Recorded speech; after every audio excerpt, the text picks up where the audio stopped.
Okay, so paano nga ba mag-add ng passenger dito kay trip.com? Okay, kung halimbawa gusto mo mag-book ng flight dito kay trip.com, tapos dalawa or tatlo kayo dito, tapos ikaw yung nautusan mag-book dito, no, gamit ang cellphone, online.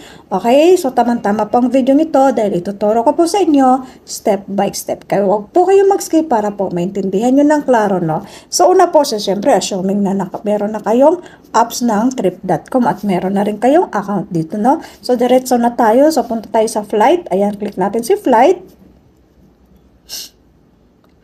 Okay, so nandito tayo, no? So, meron ditong one way, merong round trip, merong multi-city. So, since ang topic natin ay paano mag-add lang ng passenger, no? So, one way lang tayo.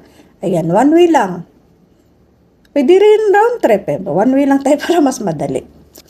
Pero meron nag-comment kasi puro ka lang one way. Eh, meron naman akong ginawa ding video na round trip din. O halimbawa po ay galing kayong Manila or kaya saan kayo manggagaling.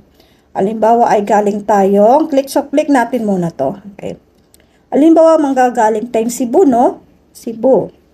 So, dito makikita nyo naman agad yan. Or kaya type nyo dito. Type nyo dito, yung lugar. Okay, so Cebu tayo. Click natin yan. Next po, dito sa destination natin. Kung halimbawa Cebu to Maynila. Pero pwede natin click yan. Then, search nyo dito kung saan ang destination ninyo, no? So, Davao, ganon. So, Zamboanga, halimbawa Manila lang pinaka. Okay, so Manila tayo, Cebu to Manila. Tapos dito sa destination, dito sa date. Ayun, so kayo nang pipili dyan, no? So alam niyo na siguro yan kung paano. Okay? So halimbawa ngayon. So dito diretso na. So dito po sa my passenger dito po. Ayan. So click natin yan. Okay, so okay, no? So, halimbawa po ay tatlo kayong babiyahe, no? Halimbawa, 12 years old, pataas. Okay, so dito, depende sa edad yan. So, titingnan nyo na lang, no? Tapos, mag-add lang po kayo. Add tayo. Halimbawa, tatlo kayo or apat kayo. Ganyan. O kaya, tatlo lang. Okay. So, confirm na natin. Halimbawa, meron kang kasamang bata. So, add nyo lang. Ganyan po. Okay. So, puro adult tayo. So, halimbawa, adult lang, no? So, confirm natin. Ayan. Then, search na natin, no? Okay. Search natin yan. So, sana po masundan nyo, no? Kung nakatulong po ang video nito, baka naman pwedeng maglambing sa inyo dyan, no? Baka pwede paki-like, paki-subscribe. Kung may mga pangutan or mga tanong kayo dyan, mag-comment na po kayo sa baba, no? Okay, ano yung swak sa inyong oras, no? Halimbawa, dito tayo sa pinaka-maano lang.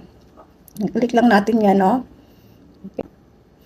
Okay, so select lang tayo dito. So, syempre po, bago kayo magpindot-pindot dyan, view details lang po muna tayo. Basa-basahin natin yan kung ano yung mga included, no, sa ating piniling price. Okay?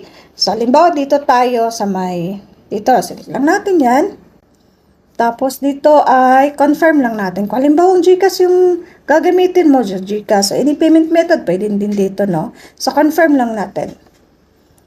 Kasi yung pinaka-main purpose ng video ito, kung paano lang mag-add ng passenger. So dito sa passenger info, no, so maglagay ka lang dito ng pangalan mo una. So syempre, ikaw yung may-ari ng account ng trip.com. So lagay mo muna yung details mo dito, no. Okay, tapos pagkatapos po, isave mo na yan. Pag masave na yan, makikita mo yung add passenger. Yan po, oh. So klaro, no. So makikita nyo yung add passenger, mag-add lang po kayo ng passenger dyan. Tapos add nyo yan. Okay, so lagay nyo details ulit dito. Tapos pag ma-save mo na, pag okay na yan, save mo ulit yan. Tapos malalagay na yan dito. Tapos add passenger ka ulit pag tatlo kayo or apat or lima. Ganun lang po, no? Okay, tapos pagkatapos po ay continue na lang tayo. Okay? Okay, so kung magtataka kayo, paano ba yung ticket? Siyempre po, pag ma-confirm na yan, may iba't ibang na po kayo. May iba't ibang ticket po, no, na nakaseparate na po yan. So, inyo na lang pong i-screenshot yan or download mo, tapos ipaprint mo na. No? So, under sa iyong account, ikaw yung nag-book, pero yung sa manage booking po, iba-iba po yung nakaseparate pa yung mga ticket ninyo dyan. Okay? So, sana po klaro, no? So, hindi ko na po siya i-continue kasi pinakita ko lang sa inyo, no, kung paano mag-add ng passenger. Dito po, ha? So, add passenger. So, continue lang tayo. Ganun na lang po siya, no?